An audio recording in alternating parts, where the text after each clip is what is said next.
நம்ம லாஸ்ட் வீடியோவில் வந்து லீனியர் கிரேடியன்ட் பற்றி சொல்லி கொடுத்துருந்தேன். ஸோ அந்த லீனியர் கிரேடியனோட கோட் வந்து நான் கமெண்ட் பண்ணிட்டு இந்த வீடியோவில் நான் ரேடியல் கிரேடியன்ட் பற்றி சொல்லி கொடுக்க போகிறேன். ரேடியல் கிரேடியனும் வந்து நம்மளோட CSS வந்து பேக்ரவுண்ட் இமேஜாக தான் வந்து கன்சிடர் பண்ணோம். ஸோ இதில் வந்து நம்ம போயிட்டு ரேடியல் கிரேடியன் அப்படின்னு சொல்லி இந்த ஃபங்க்ஷன் நேம் போட்டு நம்ம இதில் வந்து கலர்ஸ் கொடுக்க போகிறோம். ரேடியல் கிரேடியன் வந்து லீனியர் கிரேடியன்ட் மாதிரி இல்லை, ஒரு பாயிண்டில் ஆரம்பித்து இன்னொரு பாயிண்டில் முடிகிற மாதிரி.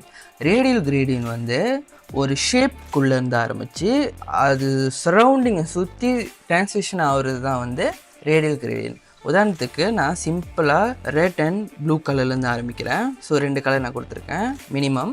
ஓகே, இப்போ நான் சேவ் பண்ணிவிட்டு இப்போ பார்த்தீங்கன்னா இதுதான் வந்து ரேடியல் கிரேடியன்ட். ஒரு ஷேப்லேருந்து செகண்ட் ஷேப் போகிறது. அண்ட் தென் இது வந்து சர்க்கிள் கிடையாது, இது பர்ஃபெக்ட் சர்க்கிள் கிடையாது, இது வந்து எலிப்ஸ். ஓகே, சர்க்கிளை வந்து அமைக்கி வச்ச மாதிரி இருக்குமே, ஸோ அந்த ஷேப் தான் இது. அஃப்கோர்ஸ் நீங்கள் வந்து மல்டிபிள் கலர் கொடுக்க முடியும். இப்போ உதாரணத்துக்கு நான் கடைசி 3வது கலர் எல்லோன்னு கொடுக்குறேன். இங்கே பார்த்தீங்கன்னா எல்லோ இங்கே அட்டாச் பாருங்கள், 3வது கலர். இந்த மாதிரி ஒரு ஷேப்பில் இருந்து அந்த கலர்ஸ் வந்து டிரான்சிஷன் ஆகும். ஓகே, அஃப்கோர்ஸ் நீங்கள் வந்து இந்த ஷேப்பை வந்து சேஞ்ச் பண்ண முடியும். இப்போ வந்து இது இலிப்ஸில் இருக்கல, நீங்கள் வந்து சர்க்கிளாக மாற்ற முடியும். எப்படின்னா இந்த ரேடியல் கிரேடியன்ட் இருக்கிற ஃபங்க்ஷனில் ஃபர்ஸ்ட் ஆர்கியூமெண்ட்டே வந்து உங்களோட ஷேப் தான். நீங்கள் எந்த ஷேப்பும் போடல அப்படின்னா அது டிஃபால்ட்டாக எலிப்ஸ்னு எடுத்துக்கும். அண்ட் தென் வந்து அதோட பாயிண்ட்டை வந்து சென்டரில் இருக்கும். இதான் வந்து டிஃபால்ட்டானது. நீங்கள் வந்து இதை வந்து மாற்ற முடியும். ஓகே, இப்போ நான் வந்து ஷேப்பை ஃபர்ஸ்ட் மாற்றுறேன்.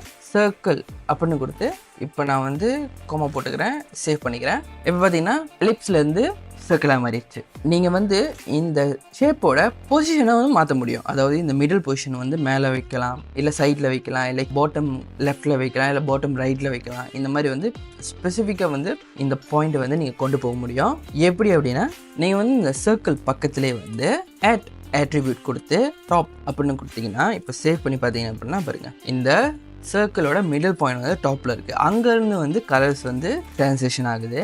நீங்கள் டாப் லெஃப்ட் கூட கொடுக்க முடியும். இந்த மாதிரி கொடுத்து இப்போ நீங்கள் சேவ் பண்ணிங்க அப்படின்னா இந்த பாருங்கள், டாப் லெஃப்ட்டில் தான் வந்து அதோட சர்க்கிளோட மிட் பாயிண்ட் வந்து ஸ்டார்ட் ஆகுது. அதுக்கப்புறம் வந்து செகண்ட் கலர் வருது, அதுக்கப்புறம் தான் தேர்ட் கலர் வருது. நீங்கள் இந்த மாதிரி டாப் லெஃப்ட்டு பாட்டம் லெஃப்ட்டு இந்த மாதிரி பேர்ஸ் கொடுக்காம ஸ்பெசிஃபிக்காக உங்களுக்கு பொசிஷன் வேணுன்னா கூட செய்ய முடியும். அதாவது இப்போ உதாரணத்துக்கு 20%, 50% அப்படின்னு கொடுத்தேன் அப்படின்னா இந்த 20% வந்து எக்ஸ் எக்ஸிஸை வந்து ஃபாலோ பண்ணோம். இந்த 50% செகண்டில் இருக்கிற வேல்யூ வந்து ஒய் எக்ஸிஸை வந்து ஃபாலோ பண்ணோம். அதாவது இந்த 20% வந்து லெஃப்டில் வந்து 20% புஷ் பண்ணோம், செகண்டில் இருக்கிற 50% வந்து டாப்லேருந்து 50% புஷ் பண்ணோம். உதாரணத்துக்கு இங்கே பார்த்தீங்கன்னா அங்கே பாருங்கள், இந்த சர்க்கிள் வந்து இப்போ லெஃப்ட்லேருந்து 20% புஷ் பண்ணியிருக்கு, அண்ட் தென் டாப்லேருந்து 50% புஷ் ஆகிருக்கு. ஓகே, நீங்கள் இந்த மாதிரி பர்சன்டேஜ் இல்லாமல் பிக்சல் கூட கொடுக்கலாம். பிக்சல் கொடுத்து கூட நீங்கள் ஸ்பெசிஃபிக்கான உங்கள் பொசிஷனை வந்து நீங்கள் வந்து க்ரியேட் பண்ணிக்க முடியும். எப்படி வந்து பொசிஷனை வந்து நீங்கள் க்ரியேட் பண்ண முடியுமோ அது மாதிரி தான் இந்த ஷேப்போட சைஸு கூட வந்து நீங்கள் மாற்ற முடியும். இப்போ சர்க்கிள் இருக்குல்ல, ஸோ சர்க்கிள் அப்படின்னா நீங்கள் உதாரணத்துக்கு இப்போ நான் வந்து 100 பிக்சல் கொடுக்குறேன். இந்த 100 பிக்சல் வந்து என்ன ஆயிரும்னா சர்க்கிளோட சைஸ் ஆயிரும். அதுவும் வந்து உங்ககிட்ட இருக்கிற லாஸ்ட் கலர் வந்து ஆக்ட் ஆகாது. லாஸ்ட் கலர் வந்து அது ஃபுல் பேக்ரவுண்ட் அது எடுத்துக்கும். அது உள்ளுக்கு இருக்கிற கலர்ஸ் தான் வந்து உங்களோட ஷேப் சைஸுக்கு வந்து ரெஸ்பான்ஸ் பண்ணோம். ஓகே, இப்போ இது 200 பிக்சல் கொடுத்துருக்கேன். ஆமாவா, 200 பிக்சல் தானே, சாரி 100 பிக்சல் கொடுத்துருக்கேன். ஸோ 100 பிக்சலுக்கு வந்து இது இருக்குது. இது என்ன அர்த்தம் அப்படின்னா உங்களோட வித் அண்ட் ஹைட்டோட பிக்சல் தான் இது வந்து. இப்போ நான் 100 பிக்சல் கொடுத்துருக்கேன். இது வந்து சப்போஸ் டு வித் அண்ட் ஹைட்டாக வந்து வேலை செய்யணும். ஒரே ஒரு வேல்யூ கொடுத்துருந்தேன் அப்படின்னா வித் அண்ட் ஹைட் ரெண்டுத்துக்கும் அந்த வேல்யூ எடுத்துக்கும். ஆனால் வந்து வித் தனியாகவும் ஹைட் தனியாகவும் வந்து நீங்கள் வந்து பிக்சல் வந்து ஸ்பெசிஃபை பண்ண முடியும்.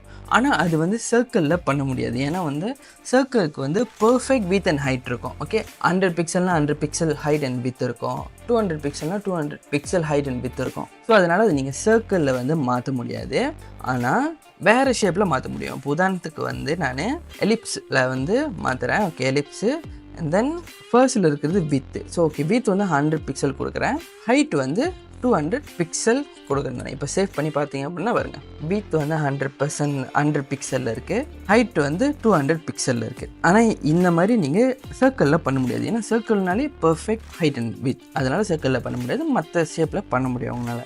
ஓகே, ரேடியல் கிரேடியன்ட்னா என்னென்னு தெரிஞ்சுக்கணும்னு நம்புகிறேன். ஸோ ரேடியல் கிரேடியண்ட்டில் இன்னும் நிறைய எக்ஸ்பெரிமெண்டெல்லாம் நிறைய விஷயம் செஞ்சு பாருங்கள். ஸோ இன்னும் ரேடியல் கிரேடியன்ட் பற்றி நீங்கள் அதிகமாக தெரிஞ்சிக்க முடியும். See you on next video. Bye.